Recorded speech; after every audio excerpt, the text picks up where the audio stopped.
اهلا بيكم يوم جديد وحلقه جديده من كل بلد اكله، وبرحب كل المشاهدين تابعونا النهارده ومعاكم لمده ساعه على الهواء. طبعا في انتظار كل اسئلتكم واستفساراتكم على ارقام تظهر معانا حالا على الشاشه. الحقيقه النهارده يوم مختلف شويه وهنعمل فيه تورتايه بطريقه بسيطه وسهله، مش مركزه على المقادير قوي على قد ما مركزين ان هو نقدم شكل بسيط وحلو، وان شاء الله الحلقه تنال اعجابكم وتكون مختلفه.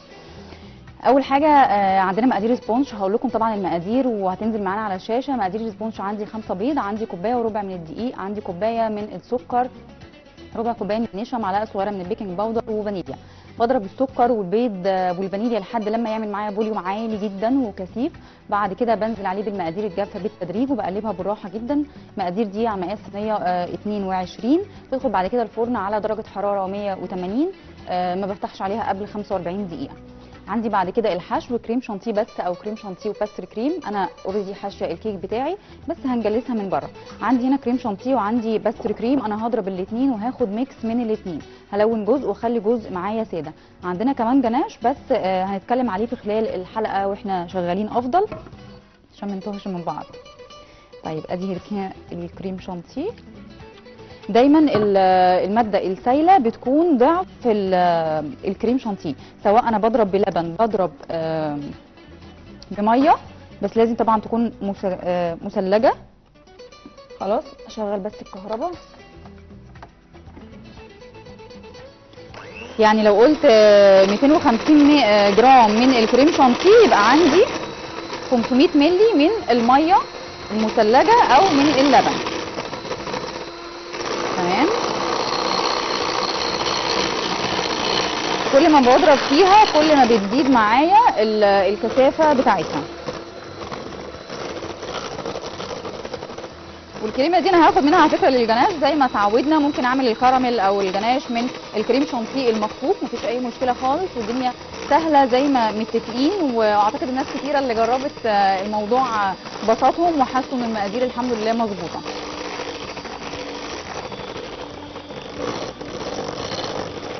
طيب انا هنا كده بفضل اضرب لحد لما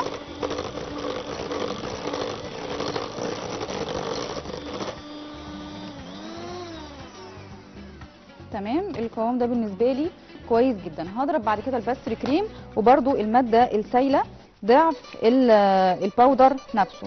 خلاص، واللي حابب يضرب بلبن مفيش اي مشكله خالص. هاخد هنا كده الميه واضرب وانزل بميه بالتدريج. يعني لو حسيتها معايا شويه سميكه مفيش مشكله، ازود ميه ازود لبن، المهم لحد لما يظبط القوام بتاعي معايا. اهي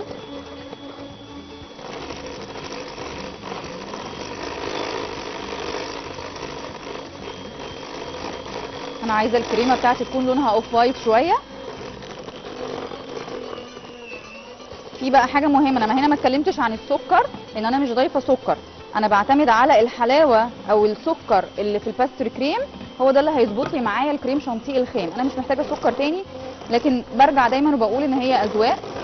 اللي حابب يزود السكر طبعا براحته جدا ويزوده، مفيش اي مشكله خالص.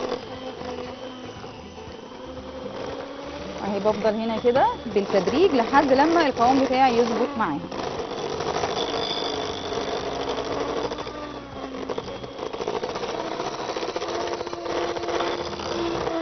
تمام، بس انا هنا مش هزود تاني علشان عايزه اضيف الكريمه والباستري كريم على بعض، لكن هاخد منه الاول الجزء اللي انا محتاجاه للجناش قبل ما انزل في الباستري كريم عليه. هاخد كده مقدار تقريبا نص كوبايه تقريبا، بس اشوف الشوكولاته. تمام.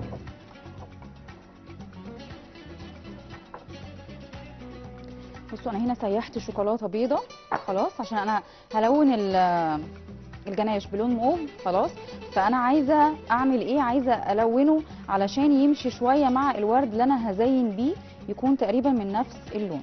بس قبل هنا ما الون الشوكولاته انا هلون الكريمه الاول وبعدين ادمجها معاها. تمام اهي، بس اتاكد ان هي كل قطعه فيها من الشوكولاته ساحت. طيب هاخد هنا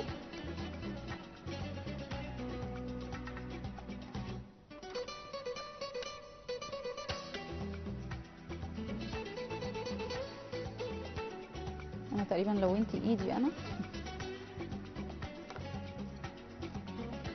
طيب هقلب الخليط ده بتاع الكريمه اللي عليها اللون الموف ده اهو.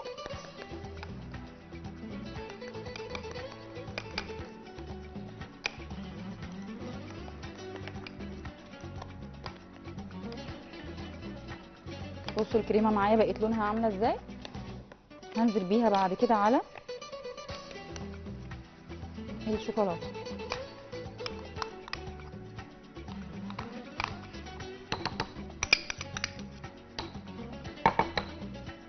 تمام. وهبتدي اقلب عندي هنا الكريمه مع الشوكولاته.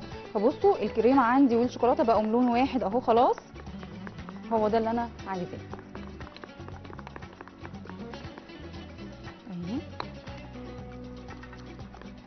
بس هدخلها تاني الميكرويف تاني واخليها تسيح اكتر علشان تكون متجانسه اكتر معايا.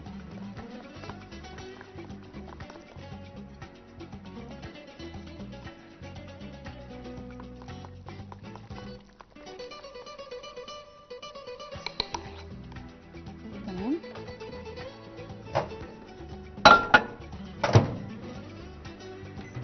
طيب نرجع تاني لكن ناخد عايزين ايه بولة اكبر شوية او مش مشكلة ننزل هنا كده بالتدريج كده الباستري كريم.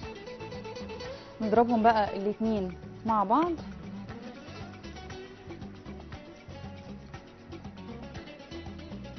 طبعا هنا عايزة تاني مادة سايلة لكن انا مش هضيف ده الا لما ادمج الاتنين مع بعض. حسيتها عايزة اوكي مش عايزة خلاص. مدام كاميليا ازيك؟ السلام عليكم. وعليكم السلام. ازيك يا شيف بسمة؟ ازيك انتي؟ عايزه اول حاجه اقولها لك، اولا الف مليون سلامه على مدام هيام. تسلمي. ربنا يطمنا عليها يا رب ان شاء الله ونسمع خيرها تكون بخير يا رب. تاني حاجه عايزه اقولها لك، انت احلى بسمه في حياتنا. ربنا يخليكي والله بجد يعني انت احلى حاجه في حياتنا شيف بسمه. تسلمي. عايزه اقول لك كمان ان انت لما الايام اللي انت بتيجي فيها انا ما بعملش ولا بخرج اي رحت اي مشوار، عارفه ان انت اليوم اللي انت بتيجي فيه من حب ليكي ومن حب ان انا اتفرج عليك يا شيف بسمه. يا حبيبتي ربنا يكرمك ويبارك في صحتك. مش عارفه اقول لك والله ايه العظيم بكلمك بجد، انت يعني بجد ما اقولكيش انا بحبك قد ايه وبستفيد يعني منك على فكره، بعمل من وراكي حاجات كتير جدا فوق راسي يا ستي الكل. تسلمي لي والله بجد، يعني انت بسمه واسمك بسمه وانت فعلا بسمه في حياتنا يا شيف بسمه. ربنا يخليكي عيونك اللي حلوه والله. تسلمي لي يا رب. ربنا يخليكي يا حبيبتي وما تحرمش من ذوقك ابدا. تسلمي يا حبيبتي. شكرا يا شيف بسمه. ميرسي جدا لذوقك. مع ميرسي السلامه جدا ليكي. مع السلامه.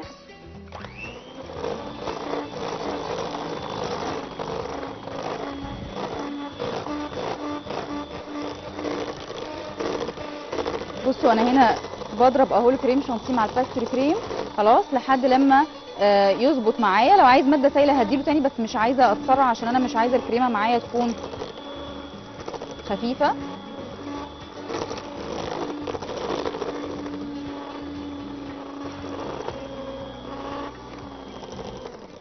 بس خلينا احسن ناخد جزء في بوله تانيه ونضربهم براحتهم.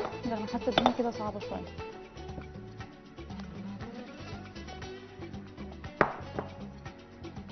تمام. نضرب شويه شويه كده.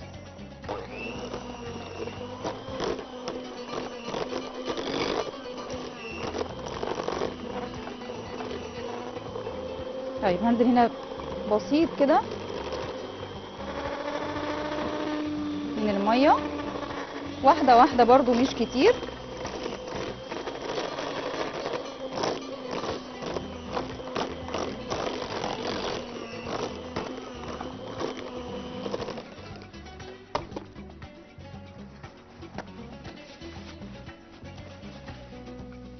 ننزل بس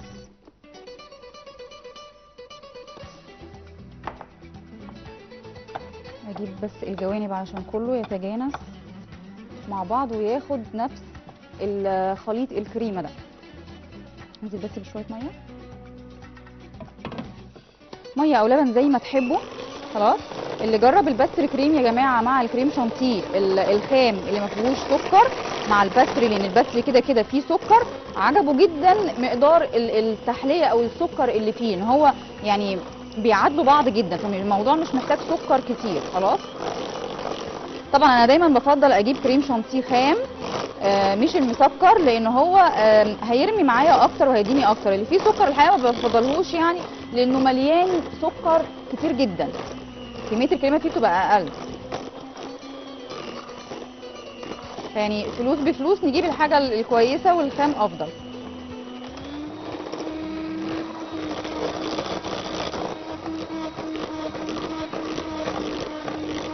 طيب انا كده تمام. انا عايزاها الحقيقه تقيله بالشكل ده، مش عايزاها اخف من كده. تمام. ناخد الجزء التاني وهنزل برضو بشويه ميه صغيرين زي الجزء الاولاني. اجيب بس الجوانب معايا.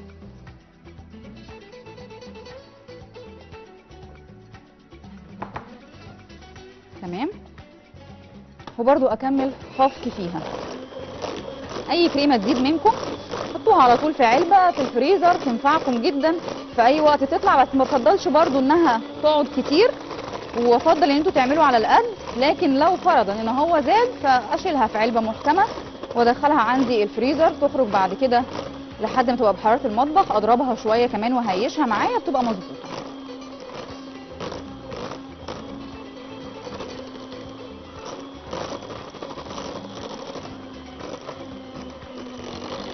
تمام اهي. دي برضو كمان اهي نفس تقريبا القوام.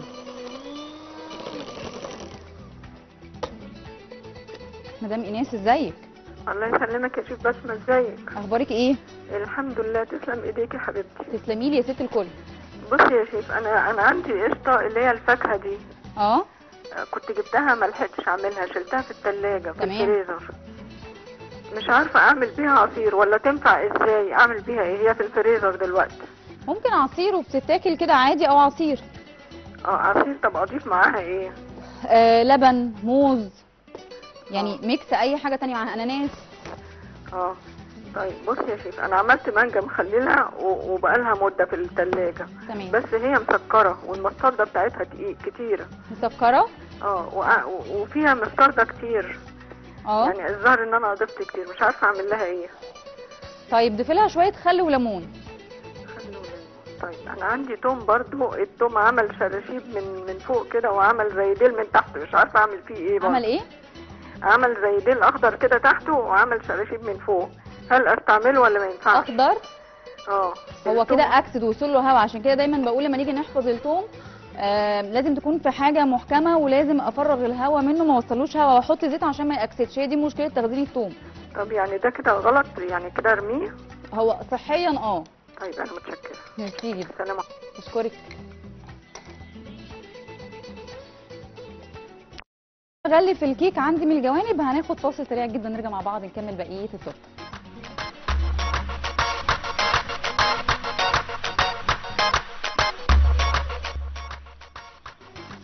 رجعنا لكم تاني بعد الفاصل. انا هنا بعمل ايه؟ انا هنا بغلف الكيك بتاعي خلاص، بعد طبعا ما بنحشيه من نفس الحشو ده، او عايزين تحطوا مثلا فواكه زي ما انتم حابين، خلاص بجلسها كلها وبعد كده اظبطها بقى. تمام. بس بحط بس الاول كميه كده من الكريمه وبعد كده بظبط واشيل الزيادات. دي كلها هنا كده لون اوف وايت، فانا عايزه الدرجه دي عشان كده حطيت باستري كريم مع الكريم شانتيه، وكمان علشان الطعم والسكر بتاعها. وهلون جزء تاني من نفس الكريمه دي بس بموف خفيف قوي خلاص، ونجلس بيها من تحت تبقى كأنها واخده لونين معانا. ناخد بس الاول كده ايه منديل. طبعا زي ما احنا ملاحظين انا حاطه هنا كيس معايا تحت الكيكه بتاعتي علشان احافظ على الشكل بتاع القاعده بتاعتي عشان ما تتبهدلش معايا.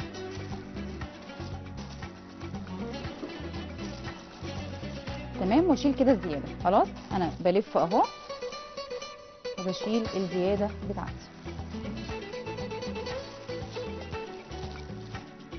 تمام. بس مهم ان احنا نحط كميه بس في الاول علشان تمليلي لو في اي فراغات، في اي قطعه مش مستويه، يعني بتظبطها اكتر. وابتدي اخد الوش بتاعي.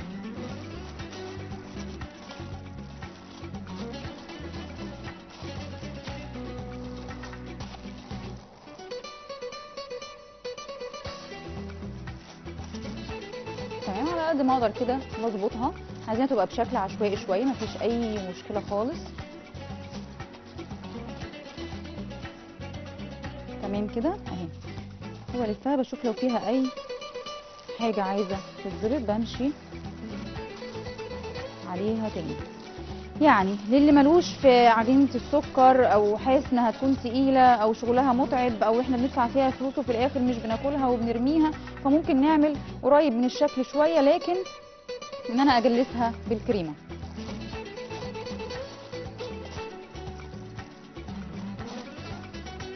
تمام اهي. المفروض ان انا بدخلها الفريزر تجمد معايا قبل ما احط الجناش بتاعي.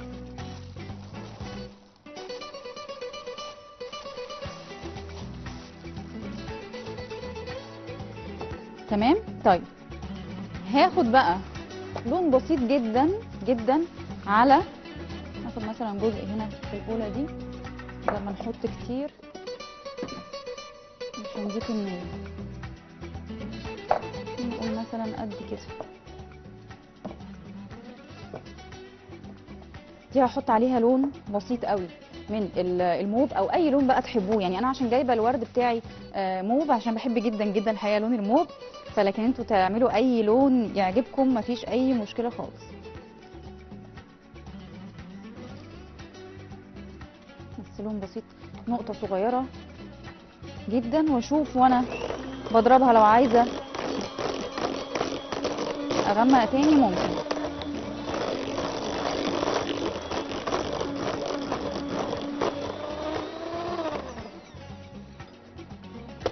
طيب عقبال بس ما اكمل بقيه خفق الكريمه عندي، هنروح لتقرير هيعجبكم جدا جدا جدا عن الديكوريتورز كيك، كان في مهرجان التذوق طبعا عشان تنشيط السياحه، فهتشوفوا شغل هيعجبكم جدا. انا الحقيقه انبهرت بيه، فان شاء الله يعجبكم. هنروح التقرير ونرجع مع بعض نكمل بقيه التورته.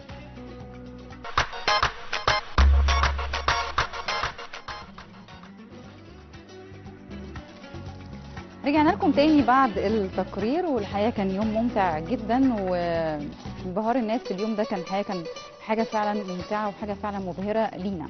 طيب بصوا، انا طبعا لونت الموف ده وباخده كده حاجه كده ديجرادي كده بسيطه جدا، خلاص مش حاجه صريحه زي ما احنا شايفين كده، هتلاقوا تحسوها حاجات بسيطه جدا اهي خلاص.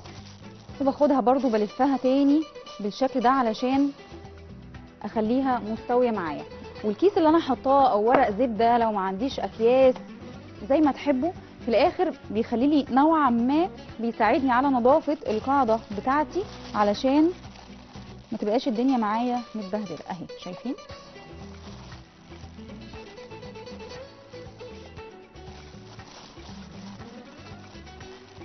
تمام. بشيلها بس بالراحه جدا اهي. ولو في اي حاجه تاني عندي عايزه تتظبط في الاطراف اهي، واظبطها كده خفيف. تمام. طيب وبعدين هنعمل ايه؟ هاخد كده الجناش بتاعي ده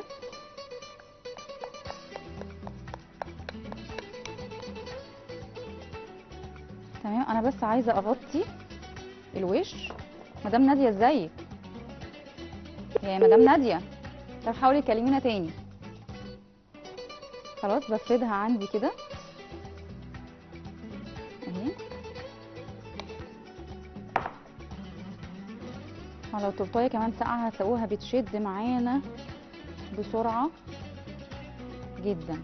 خلاص بس المهم برضو ان الجناش نفسه ما يبقاش سخن معايا، لازم يكون يعني بحراره المطبخ مش سخن عشان ما يسيحليش الكريمه دي. فعشان كده بقول افضل كمان ان الكيك بعد ما اجلسه بدخله عندي الفريزر نص ساعه مثلا، وبعد كده انزل بالجناش عليه. تمام. انا بقى عايزه اسيل كده شويه بطريقه عشوائيه من الاطراف، فلو ممكن اسيلها بالمعلقه اوكي، عايزاها شويه تبقى مريحه بالنسبه لي فبحط جزء كده صغير في كيس حلواني اهو خلاص. وعايزه اسيل كده خطوط اهي خلاص، عايزاها تنزل بشكل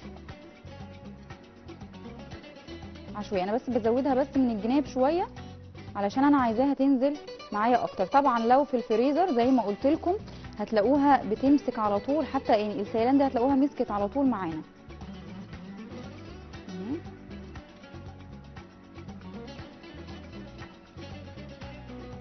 تمام كده زي ما احنا شايفين. يعني مش محتاجه تاني اعتقد، كفايه كده خلاص اهي. هشيل بقى لو في هنا اي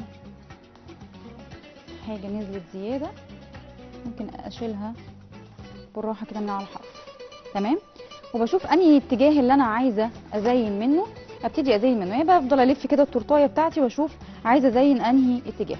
انا عندي هنا ورد، وقبل كده زينا بالورد لو نفتكر.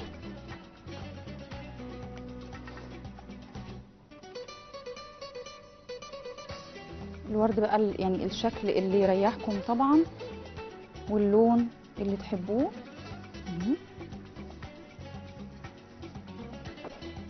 طبعا علشان فيها اوف وايت فلازم ادخل فيها الاوف وايت ده. طبعا لازم اكون غسل الورد كويس جدا علشان ما يبقاش فيه اي مشكله في الكيك، ومنشفاه كويس جدا. مدام تغريد ازيك؟ الو ازيك يا بس. ازيك يا تغريد؟ الحمد لله. تسلم ايديكي على الكيكه الحلوه دي. تسلمي يا حبيبتي، ربنا يخليكي. بقول لك كنت امبارح سالتك على، تقولي لي تاني حفظ البقدونس والخضروات اللي هي اوكي حاضر عينيا. وتاني حاجه رز، لو عندي رز كتير. والايه؟ الرز. الرز صح، سالتيني عن الرز صح مظبوط. حاضر يا تغريد، ماشي يا حبيبتي هقول لك حالا. مع السلامه. ميرسي يا تغريد. الرز يا تغريد بجيب عندي اي كيس قماش خلاص، ولو كيس مخده حتى، زمان كانوا كله بيعمل كده، وببتدي اخيطه من الاخر تحت خلاص. وبعد كده بعمل ايه؟ بحط فيه الرز عادي جدا تمام، وبحط معاه ملح، حبوب ملح يفضل تكون ملح خشن، وبتحفظيه بيقعد معاكي اطول فتره ممكنه. عندنا ابيض تاني اهو تمام اهو زي ما احنا شايفين كده. طلع منها الحاجات الصغننه دي، الفروع الصغيره دي تبقى شكلها حلو جدا فيها اهي. بالنسبه للخضره يا تغريد، ممكن حاجه من كذا حاجه، اللي هو اما نحطها في مكعبات من التلج خلاص وفيها ميه اكون غلياها واسيبها تبرد تماما، او ان انا بغسلها كويس جدا طبعا وبشيل الورق بتاعها وفي علبه محكمه وطبقات ما بين المناديل ما بين الخضره دي، علشان يمتص اي ميه ناتجه عن الخضار ده وما يبصش. وكل ما احس ان المنديل ده بيندي معايا اشيله واغير بمنديل تاني.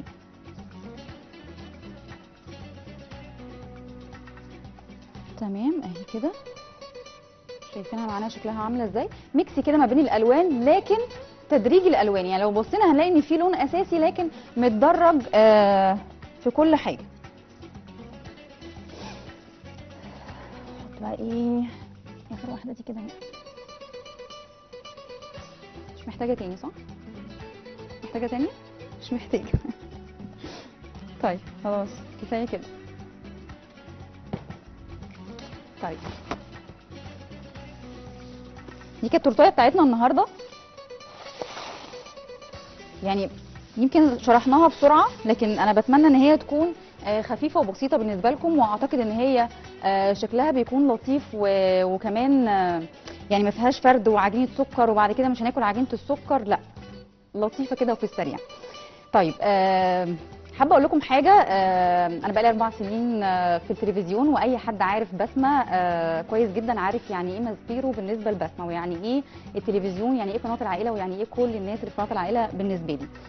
حاجه الحقيقه كبيره جدا، ومهما قلت هم قد ايه بالنسبه لي حاجه فعلا زي اهلي واكتر. يعني يمكن اللي غريب شويه مش هيصدق ايه ده للدرجه دي، وشغل انا من الناس اللي برتبط جدا جدا بالمكان اللي بشتغل فيه، ولو ما كنتش مرتاحه فيه ما كنتش اكمل السنين دي كلها.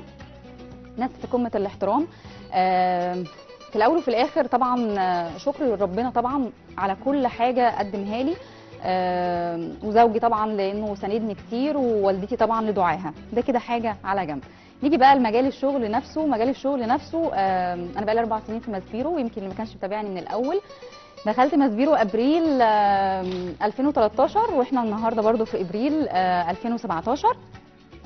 طبعا اول يوم نزلت فيه من كل بلد اكله، الاول كنت شغاله ازاي ناكل صح اللي كان متابعني في الاول. اول يوم نزلت فيه من كل بلد اكله كان يوم الجمعه مع نفس الكرو اللي معايا النهارده، والحقيقه اتعلمت كتير من ساعه ما دخلت ماسبيرو. اتعلمت كتير، اتعلمت من كل شخص من كبير لصغير، اتعلمت منه كتير جدا جدا جدا.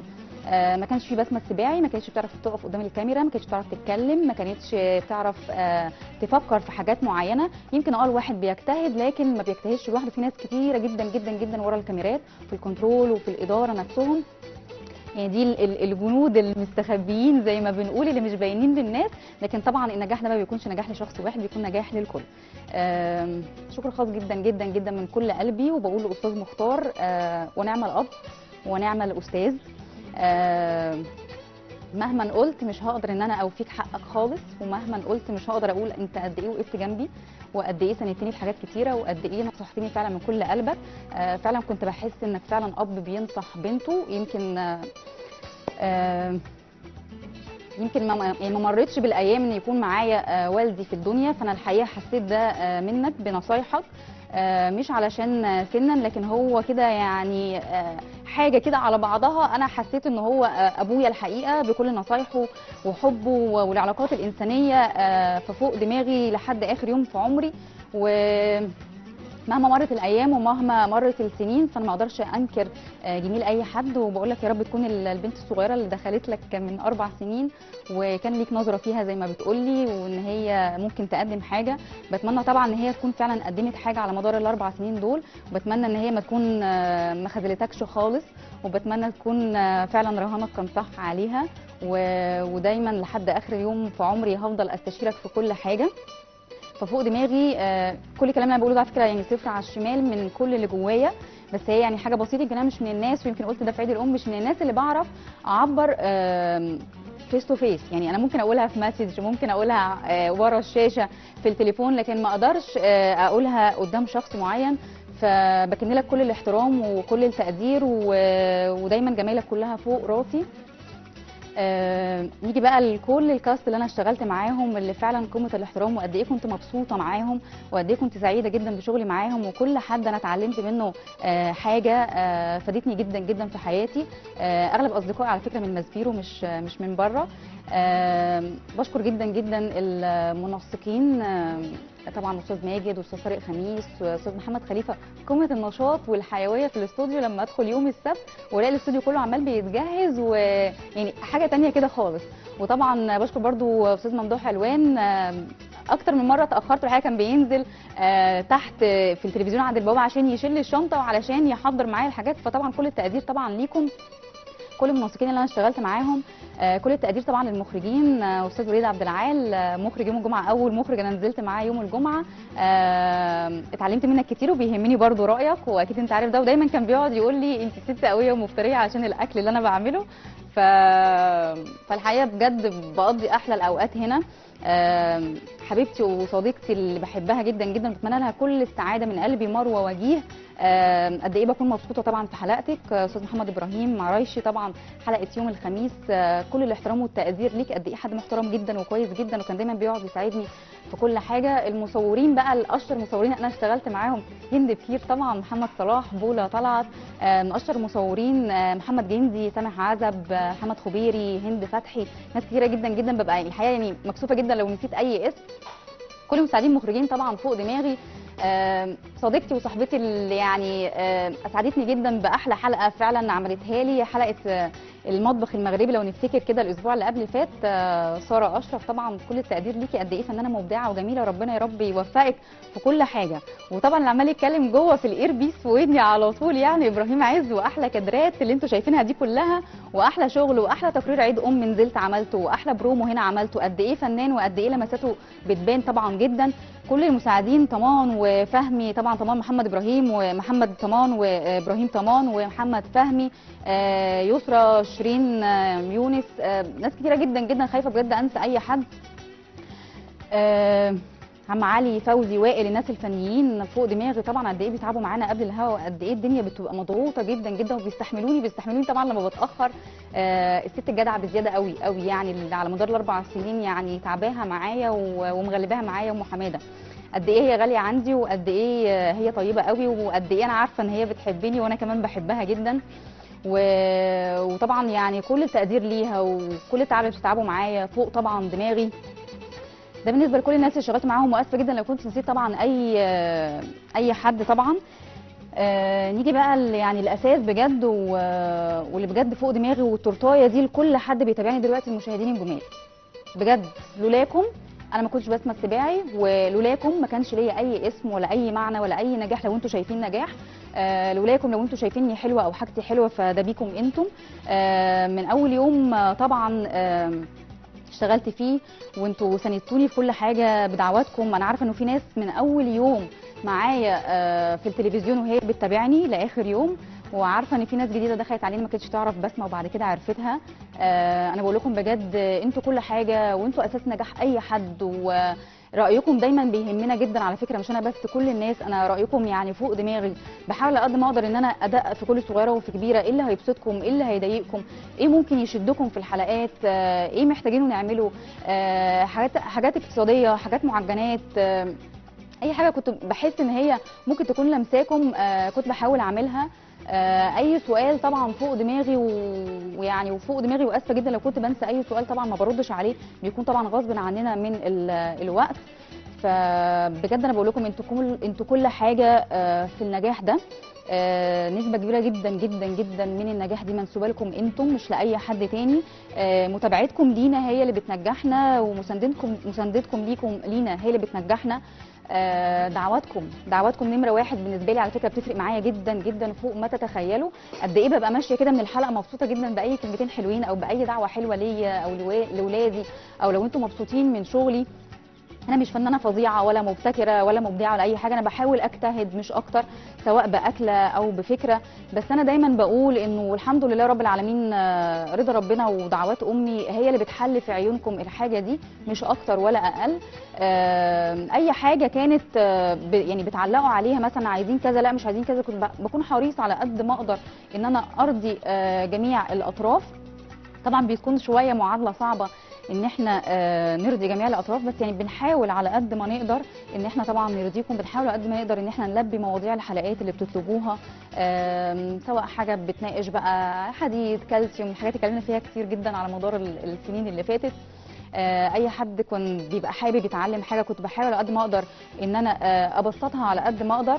ببقى سعيده جدا جدا لما اي حد بيقابلني في شارع او في اي سوبر ماركت او في اي حد يقول لي انا بنحس ان المطبخ سهل معاكي. مش عايزه اقول لكم قد ايه بجد بحس ان انا يعني عملت حاجات كتيره، او ان انا ملكت الدنيا في ايدي، لما بيوصل لي احساس ان انتوا فعلا بتتفرجوا عليا، مش بتتفرجوا عليا بس، لا ده انتوا كمان عاجباكم الحاجه، وكمان حسيتوا انها مظبوطه، او حسيتوا ان هي سهله، او حسيتوا ان هي ما فيهاش اي صعوبه، او كنتوا حاسينها صعبه وبعد كده سهلناها.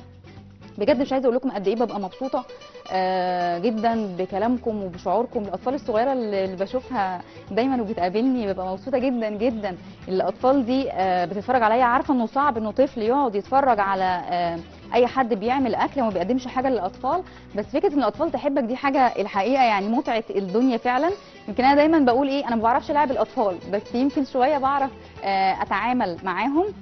طبعا كل الاطفال الصغيرين اللي بيكلمونا في التليفون على مدار السنين اللي فاتت، بحبكم جدا، وبتمنى ان انتوا تكونوا كويسين دايما في مدرستكم وفي مذاكرتكم، وتكونوا دايما بتساعدوا ماما وبابا، وتكونوا دايما بارين بيهم، ودايما تكونوا بتعملوا كل حاجه حلوه. واي حد بيعمل اي حاجه وحشه فانتوا عندكم اراده ان انتوا تغيروا ده، عشان انتوا شاطرين قوي واقوياء جدا، واكيد ربنا هيحبكم وماما وبابا هيحبوكم كمان، لان انتوا اكيد عندكم استعداد ان انتوا تتغيروا للاحسن وتعملوا حاجه حلوه ما تزعلش بابا طبعا او ماما. اللي فوق دماغي كمان الستات الكبار، يعني هم مش كبار سنا، هم كبار مقام طبعا مش سنا، بس انا دايما بقول مش اي حد كبير او ست كبيره تحب اي حد كده يطلع في التلفزيون. فلما كنت بسمع اي يعني حد كبير، مش عايزه والله يعني بس اقول اسماء علشان ما انساش حد، بقول يعني الستات الكبار دول دايما ليهم نظره كده في الناس، فان هم يتفرجوا عليا ويحبوني دي يعني فوق دماغي العمر كله. بتمنى لكم دايما يا رب كل الحياه والسعاده والحب في حياتكم، وتكونوا دايما مبسوطين. احنا قدامنا قد ايه ابراهيم؟ طيب بقول لكم طبعا يا رب اكون كنت ضيفه خفيفه عليكم على مدار 4 سنين. يا رب اكون قدمت لكم حاجه صغيره كده تفتكروني بيها. بتمنى يكون اي حد كده يعمل وصفه او اتنين يقول دي وصفه بسمه اتعلمناها منها. طبعا حاشا لله يعني ما بعلمش حد خالص، بس بحاول كده يعني ادي حاجات بسيطه. بتمنى ان انا اكون دايما كنت عند حسن ظنكم وما خيبتش ظنكم فيا. بتمنى تفضلوا تدعوا لي دايما، وعشان دعواتكم دي تفرق معايا جدا جدا جدا. بس مش عارفه اقول ايه تاني عشان تقريبا خلصت كل الكلام. يا شيماء ازيك؟ الو، ازيك يا بس؟ ازيك يا شوش؟ الحمد لله يا حبيبتي، انت عامله ايه؟ بخير يا حبيبتي الحمد لله. تسلم ايديك يا قمر. تسلمي لي يا رب. بس ما انت كنت قلتي ان انت حطيتي نشا في الاسبونج. حطيت ايه؟ نشا. انا كنت عايزه اعرف فايده النشا في الاسبونج، وحطيتي محسن جل ولا لا؟ حاضر هرد عليكي حالا. ميرسي يا حبيبتي، تسلمي يا شوش. ميرسي يا حبيبتي جدا. بمناسبه شيماء طبعا، معده الجميله صاحبه عمري يعني من ساعه ما دخلت التلفزيون. شيماء ممدوح حد مجتهد بطريقه فظيعه. محمد حسن، محمد جلال، كل المعدين الجمال اللي في التلفزيون هنا معانا، كل الاصدقاء الجميله اللي انا عرفتهم من التلفزيون، سماح دياب، باكينام، منال طبعا، مروه عصام، امال فتحي، هبه عبد المجيد، ناس كتيره جدا جدا الحقيقه يعني، وكنت سعيده جدا بمعرفتهم. نقول على النشا فايدتها ايه في السبونج؟ هي بتديها طراوه وبتخلي مسامها حلو وبتخليها دايبه في الاكل. انا حطيت محسن ولا بيكنج باودر؟ انا حطيت بيكنج باودر، لكن ممكن استبدله بمحسن جل. الطريقتين صح، وممكن نحط نسبه صغيره من ده ونسبه صغيره من ده ان شاء الله تظبط معاكم. بس طبعا دي مش تورتاي، مش كيكه واحده بالمقادير اللي انا قلتها، دي كذا كيكه، فتقدروا تظبطوا انتوا المقادير والمقاسات طبعا براحتكم جدا. وطبعا متابعين مع بعض على جروب من كل بلد اكله، اللي مبسوطه جدا ان هو كبر بيكم وكبر في فتره صغيره جدا، بقى عدد ما شاء الله جميل. فدايما يا رب تكونوا صحبه حلوه، ودايما يا رب كل الناس اللي كانت بتكلمنا في التليفونات هنا تكون دايما صحبه حلوه ويزود المحبه ما بينكم. طبعا اي سؤال في الدنيا يخطر على بالكم تسالوه لي على بيج صحي ومفيد مع بسمه تابعنا تحت امركم. هفضل ارد على المسجات وهفضل ارد على الكومنتات على قد ما اقدر، بيبقى ساعات غصب عني بس علشان الوقت، لكن طبعا تحت امركم في اي حاجه انتوا تطلبوها. طبعا كل الشكر والتقدير لكل الناس اللي اشتغلت معايا من اول يوم للحظه دي، وكل الشكر والتقدير لكل اداره القناه وكل الناس وكل المشاهدين. ناخد اخر تليفون. الو حاجه زينب، ازي صحتك؟ ازيك يا ست الكل؟ الله يخليكي يا رب. عامله ايه؟ الحمد لله. دايما ايه هتسيبينا ولا ايه؟ لا خالص. انا فكرت كده كل تقديمه ده عشان تقولي باي باي. لا خالص، ربنا يخليك. طب لو سمحتي، امبارح كنت عامله موز بس مش عارفه، انا عندي موز ونفسي استغله وكده. انا يا حاضر. طب قولي لي عملتي ايه؟ يا رب يخليكي دلوقتي. انا الاثنين حاضر. متشكرين قوي. بشكرك جدا يا حاجه زينب. الموز اللي عملناه امبارح، وانا بس بقلب الموز في دقيق، بغلفه زي فكره السمك كده بالظبط، بنزل في دقيق سوري في زيت سخن يدوب بس ياخد لون، وبخرج الموز ده بغلفه على جوز هند، ممكن احط عليه عسل، سكر بودره، شوكولاته، زي ما تحبوا. بشكر كل العاملين باستوديو 37، برنامج من كل بلد اكله، قناه العائله، مسبير، وده بالنسبه لي كيان وهيظل كيان. كل الهندسه والفنيين، عبد الوهاب، مصطفى، حسام، رحاب طبعا، وليد، كل الناس اللي اشتغلوا معايا في مدار، مهندس اشرف طبعا، فكروني لو في تاني عشان لو ناسيه. مهندس تامر طبعا، كل المنتجين. انا نسيت كمان اشكر المنتجين طبعا، استاذ احمد طنطاوي، استاذ سيد ابو طالب، محمد بكر، استاذ اسامه الابرك، خالد زاهر، احمد محسن، كل الناس، محمد حسن طبعا، قلت محمد حسن. بجد شكرا ليكم، وشوفوا على خير وكتر خيركم. السلام عليكم.